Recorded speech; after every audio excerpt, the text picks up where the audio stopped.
डिलिव्हरीनंतर बऱ्याच मैत्रिणींना पोट किंवा वात्या राहतो आणि ते साहजिक आहे. पण आपण याच्यावरती जेव्हा चुकीच्या पद्धतीने साडी किंवा पेटीकोट बांधतो ना, त्यामुळे ते आणखी जास्त वात्या किंवा पोट दिसतं आणि आपण अजून प्रेग्नंटच आहोत की काय असं आपल्याला वाटायला लागतं. नमस्कार, पुन्हा एकदा आपल्या स्वाती स्टाईलमध्ये मनापासून स्वागत.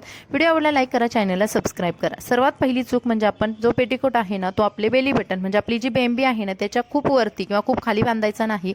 त्यामुळे आपल्याला पोट किंवा वात्या जास्त दिसतो. तुम्ही करून बघा.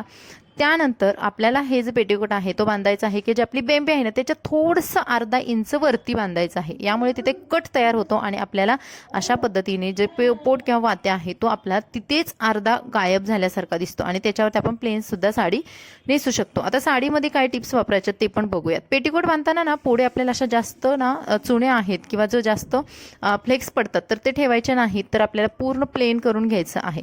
त्यानंतर आपल्याला साडी खोचायची आहे. आता साडी खोचताना ना तुम्ही तुमच्या उजव्या साईडवरून खोचायची. आता काठपदरची साडी आहे त्यामुळे अगदी उजव्या बाजूला गाठ वगैरे बांधायची नाही, नाहीतर मग ते आणखीनच जास्त साडी फुगल्यासारखी होते.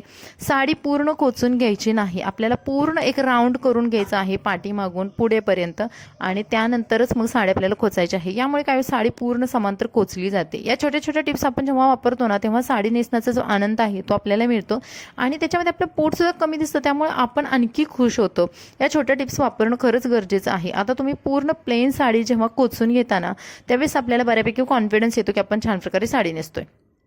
त्यानंतर आपल्याला बनवायचा आहे पदर. आता काठपदरच्या साडीमध्ये सर्वात मोठा टास्क म्हणजे पदर कसा बनवायचा किंवा पदर खूप फुलतो. तर याच्यासाठी आपल्याला काय करायचं, पदराच्या ज्या प्लीट्स आहेत म्हणजे पदर पहिल्यांदा पाठीमागून आपल्याला घेऊन पुढे यायचं आहे. पदराच्या छोट्या छोट्या प्लीट्स करा. त्या काठपदर साडीमध्ये इतक्या सुंदर दिसतात ना, खूप खूप छान दिसतात. त्यामुळे आपल्याला मोठ्या प्लीट्स करायच्या नाही. सर्वात वरची प्लीट तेवढी मोठी करून घ्या जेवढी तुमची ऑर्डर आहे किंवा जेवढी तुम्हाला हवी आहे. काही साड्यांच्या खूप मोठ्या ऑर्डर असतात त्यामुळे अगदी तुम्ही मोठी केली तर ते पण नाही छान दिसत. त्यामुळे तुम्हाला जेवढी हवी आहे ना तेवढी एक मोठी वरची बॉर्डर बनवा आणि आतल्या प्लेट्स आहेत ना त्या सगळ्या छोट्या बनवा. म्हणजे वरच्या बॉर्डरच्या आतमध्ये या सर्व प्लेट्स लपून गेल्या पाहिजेत. सुरुवातीला काय करायचं, हा पदर फुलणारच आहे त्यामुळे आपल्याला सुरुवातीला याचं जे टोक आहे पदराचं तिथे एक पिन लावून घ्यायची आणि त्याच्यानंतर आतमध्ये अशा छोट्या छोट्या ज्या प्लेट्स बनवलेल्या आहेत ना त्या काही अंतरावरती जाऊन ना अशा प्रेस करून घ्यायच्या. काठपदर साडीचा पदर हा खूप कडक असतो आणि तो बसत नाहीये. आपण दिवसभर जरी त्याला हाताने प्रेस करत राहिलो तरी सुद्धा ते व्यवस्थित बसणार नाही. त्यामुळे तुम्हाला काय करायचं आहे, छोटे छोटे पार्ट करायचे पदराचे आणि जेव्हा तुमच्याकडे टाइम असतो ना आणि तुम्हाला साडी उद्या वगैरे घालायची तर तुम्ही आजच ह्या पदर वगैरे बनवून ठेवला ना तर आणखीनच बेस्ट. तर तुम्हाला ना ह्या छोट्या छोट्या प्लेट्स करायच्या आहेत आणि एका विशिष्ट पॉईंटवरती तुम्हाला तिथे एक पिन लावून घ्यायची आहे. आता बघा जो आपण पदराचा जो पार्ट व्यवस्थित केलेला आहे तो तुम्ही बघाल किती सुंदर दिसतोय. आता साडीमध्ये आणखी फुगल्यासारखं दिसण्याचं कारण म्हणजे आपला पदर पाठीमागून जेव्हा आपला पदर फुलतो ना तेव्हा न कळत का होईना आपला थोडासा जाडा लुक येतो. त्यामुळे आपला पदर सुद्धा व्यवस्थित असणं, एकदम व्यवस्थित येणं, पाठीमागच्या प्लेट्स व्यवस्थित एकावरती एक राहणं ते गरजेचं असतं. आता मी पदराची उंची मोजून घेतली. आपल्याला आता पूर्ण पदर 2-4 वेळा असं छोट्या छोट्या भागामध्ये डिवाइड करायचं नाही. एक भाग आपण केला आणि त्याच्यानंतर डायरेक्ट तुमचा जेवढा शोल्डर पर्यंत म्हणजे जिथून तुम्हाला पदराची लेंथ म्हणजे गुडघ्याच्या खाली पाहिजे ना तिथे बघायचं आणि त्यानंतर तुमच्या जो ब्लाऊज आहे त्याच्यासोबत तो पदर आहे तो सेट करून द्यायचा. आता मधला जो भाग आहे ना पदराचा तो बिलकुल हलत नाही कारण आपण ऑलरेडी खाली 2 पिन्स लावलेले आहेत आणि तात्पुरती मी इथे एक पिन लावून घेतलेली आहे.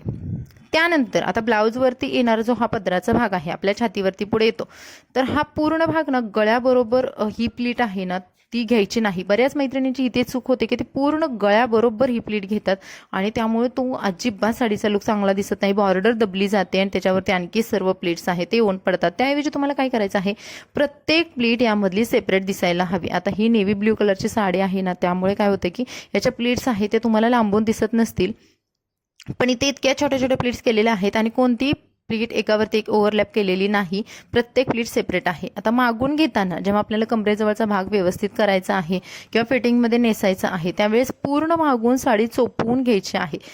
आता इथे पोट दिसण्याचा आणखी मोठा चान्स म्हणजे ना जेव्हा हा जो पदर आहे किंवा हा जो काठ आहे ना आलेला तर तो काठ जर आपण पूर्ण पोटावरती आपला जो वात्याचा भाग आहे त्याच्यावरती जर कव्हर केला ना तुम्ही तर तो आणखी आपला वात्या जास्त दिसणार आहे. त्यामुळे तुम्हाला काय करायचं, तो भाग तात्पुरता तिथेच आपण टक करून घ्यायचा किंवा कोचून घ्यायचा, त्यानंतर प्लेट्स करून घ्यायच्या.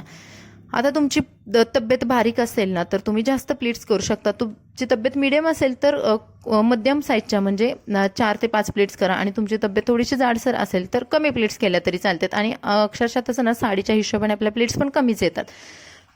तर त्यानंतर बघा वरची जी प्लीट आहे तर ती जेव्हा तुम्ही अशा सर्व प्लीटसारखी जर बनवली तर ती ना प्लीट एका बाजूला ओढली जाते. म्हणजे आपल्या उजव्या साईडची जी वरची प्लीट आहे ना ती कायम उजव्या साईडला पळते. त्यामुळे आपल्याला ती चूक करायची नाही. तर काय करायचं, सर्वात वरची प्लीट आहे ना ती सर्वात मोठी बनवून घ्यायची. पूर्ण साडीचा भाग आहे व्यवस्थित करून घ्यायचा, पूर्ण चोपवून घ्यायची साडी.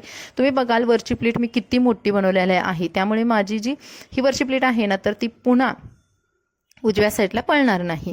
आता सर्व ज्या निऱ्या आहेत त्या एकावर एक ठेवायच्या नाहीत. तर ह्या सर्व निऱ्या आहेत ना त्यांचं पण वेगवेगळं अस्तित्व आहे ते आपल्याला दाखवायचं आहे. आणि त्यानंतर एका पिनने या सर्व निऱ्या सिक्युअर करायच्या. आता तुमच्या निऱ्या खोचताना कमी जास्त वरती खाली होत असतील ना तर तुम्ही ही टेक्निक वापरू शकता. पहिली पिन लावून घ्या, त्यानंतरच निऱ्या खोचा.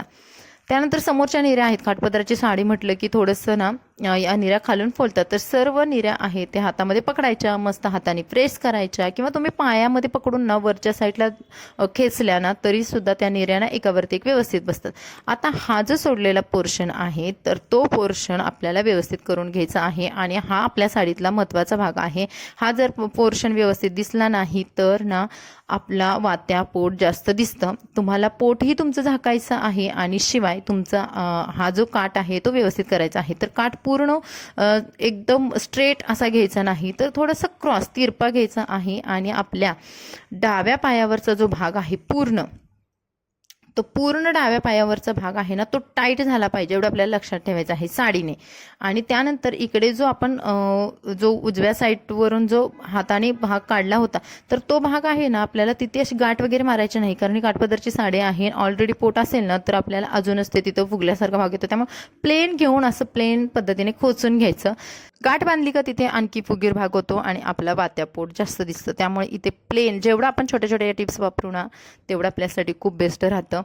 त्यानंतर थोडं बसल्यासारखं करायचं आणि वरच्या प्लेट आहेत ना ते खालच्या दिशेने ओढायच्या. काय कधी कधी ना ह्या सर्व प्लेट्स वरती जातात आणि आपल्या पुढून पोट दिसतं किंवा मग तो ब्लाऊजचा भाग दिसतो पदरा खालून. त्यामुळे आपल्याला ह्या सर्व प्लेट्स खालच्या दिशेने ओढायच्या. आणि आता आपण बघूयात या साडीचा फायनल लुक विथ ब्लाऊजसोबत तुम्ही हा साडीचा लुक बघाल ना त्यावेळेस तुमच्या लक्षात येईल की आपलं पोट पण दिसत नाही, ब्लाऊजचा भाग पण दिसत नाही आणि वात्यासुद्धा खूप म्हणजे आपला दिसतच नाही पोट किंवा वात्या याच्यामध्ये, कारण आपण इथे कट्स जिथे तिथे तयार केलेले आहेत. तर चला बघूयात हा फायनल लुक. आणि तुम्ही बघाल इथे बघा माझं पोट पण दिसत नाही, शिवाय माझा ब्लाऊज पण दिसत नाही. आणि पाठीमागचा लुकसुद्धा आपण बघूयात. पाठीमागून सुद्धा पूर्ण साडी चोपून बसलेली आहे, पदरसुद्धा बिलकुल फुललेला नाही. आणि अशा पद्धतीने आपण ही साडी वेअर केलेली आहे. कसा वाटला व्हिडिओ कमेंट्समध्ये नक्की सांगा. भेटून नवीन व्हिडिओमध्ये.